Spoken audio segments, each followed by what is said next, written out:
Baik teman-teman, bagaimana kabarnya untuk konten kreator pemula? Berjumpa kembali dengan saya di channel Bianca Tutorial. Sekarang banyak platform-platform di media sosial yang bisa menghasilkan cuan. Selain di YouTube, juga ada di Facebook Profesional. Jadi Facebook yang biasa itu dirubah dulu menjadi profesional, bisa menghasilkan cuan. Tetapi yang ingin saya sampaikan di sini teman-teman, semua platform-platform itu mempunyai ciri khas masing-masing. Saya akan sampaikan supaya kita tidak salah dalam membuat video reel untuk Facebook Pro, maka ada aturan-aturan yang harus kita taati. Ada 5 yang tidak boleh diupload di Facebook Pro. Kalau kita tidak paham, kita tidak tahu, dan kemudian kita upload, maka kita akan gagal untuk dimonetisasi. Apa saja 5 video atau 5 judul yang tidak boleh diupload di Facebook Pro? Yang pertama adalah konten anak. Mengapa saya katakan konten anak? Ada 2 hal yang bisa kita bicarakan di sini.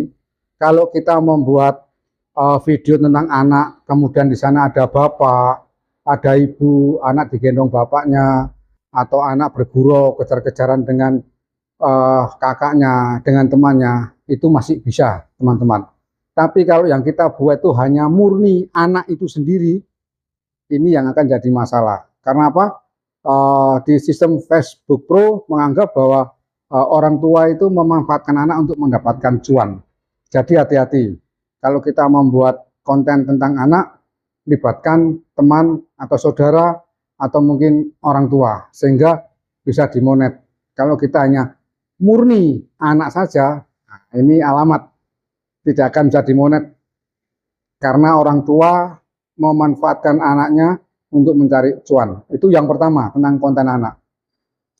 Yang kedua adalah tentang konten sara. Baik itu agama, baik itu tentang suku, yang akhirnya membuat kericuan, membuat keramaian, adu domba.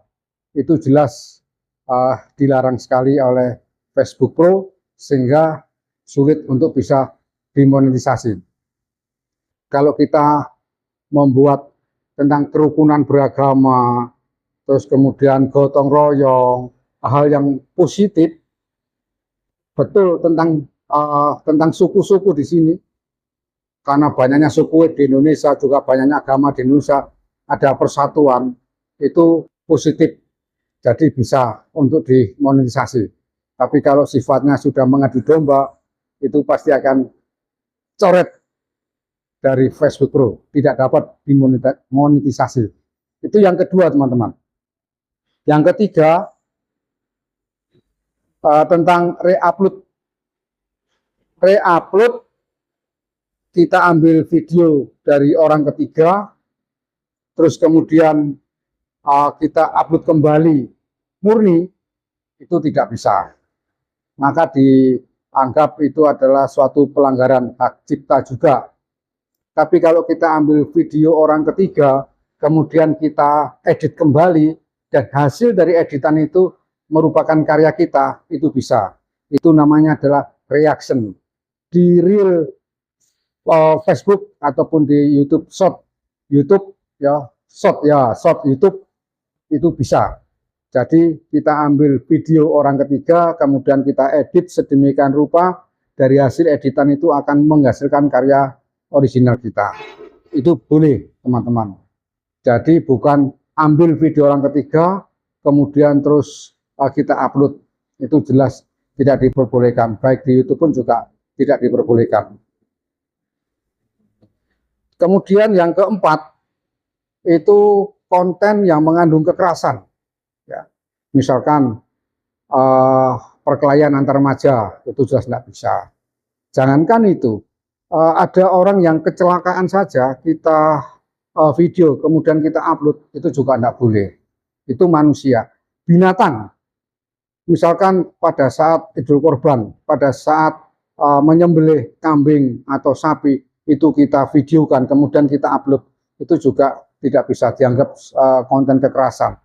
Jadi hati-hati dalam membuat konten, apakah ini mengandung kekerasan atau tidak. Kemudian yang terakhir, yang kelima adalah full musik, teman-teman. Karena banyak sekali kita mencari musik-musik itu yang waktu kita download itu katanya sudah gratis, tidak terkena hak cipta. Tapi nyatanya apa? Setelah kita upload, hak cipta itu muncul. Kalau di YouTube Shop ataupun di TikTok itu langsung ada pemberitahuan. Tapi kalau di Facebook tidak ada pemberitahuan. Jadi kita sudah di ACC, kemudian 2 minggu atau bahkan 1 bulan baru keluar pelanggaran hak cipta. Kecuali kalau lagu itu kita ambil dari Facebook sendiri atau kita ambil dari YouTube. Dari YouTube kalau kita membuat short YouTube yang disediakan itu bisa. Atau lagu yang dianggap hak cipta tadi itu kita kecilkan, kemudian kita kasih orang tertawa, kemudian orang berkomentar, itu sama sistem tidak apa-apa. Tapi jangan murni full musik yang akibatnya akan terkena pelanggaran sehingga kita tidak bisa dimonetisasi. Perbedaan antara YouTube dan Facebook. Kalau YouTube, begitu ada pelanggaran hak cipta atau pelanggaran yang lain, itu dia muncul. Tapi kalau di Facebook, itu tidak. Kadang-kadang di Facebook dinyatakan bahwa akun kita itu aman, tapi ada pelanggaran di sana. Nanti akan saya buatkan videonya lagi, video-video kita di Facebook yang mengandung suatu pelanggaran, itu cirinya seperti apa, itu kita buatkan pada video lain kali. Oke, teman-teman, tetap semangat, sehingga pencerahan saya pada hari ini membuka pandangan wawasan untuk para kreator pemula, juga seperti saya pemula, hati-hati supaya kita tidak melanggar suatu aturan yang dibuat oleh Facebook.